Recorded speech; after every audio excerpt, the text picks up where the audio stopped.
So one sample problem is given. You can see the value of RC is given 4K, R dash, the feedback is still is 40K, beta value is not given, RS is 10K, HIE is 1.1, HFE beta is given 50, HOE considered to be 0, find the parameters. So first to find RM using the formula, RM equal to minus HFE into RC dash R by R plus HIE.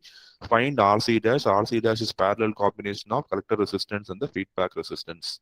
So RC dash equal to RC parallel to R dash. You get 3.64, substitute that, you get the value of RM. You get the value of RM. So RM is minus 160K. And beta value, it is minus 1 by R dash. So directly R dash value is given. So minus 1 by 40K. So it is minus 0.025 milliampere per volt. And D value is 1 plus beta RM. We are getting the value of D as 5. So RMF equal to RM by D. Divide the value of RM by D. You get the value of 32 kilo ohm. ABF equal to RMF by RS. RMF is 32. RS is 10. So the gain is minus 3.2. And input resistance is parallel combination of all.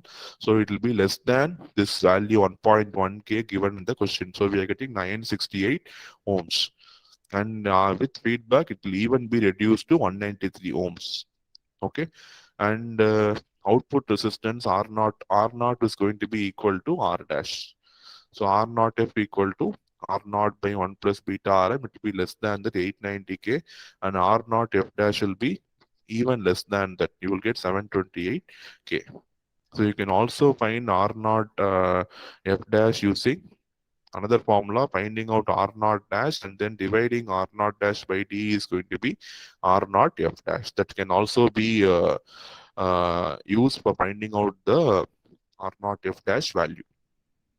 Okay, so this will summarize the characteristics of voltage shunt feedback amplifier.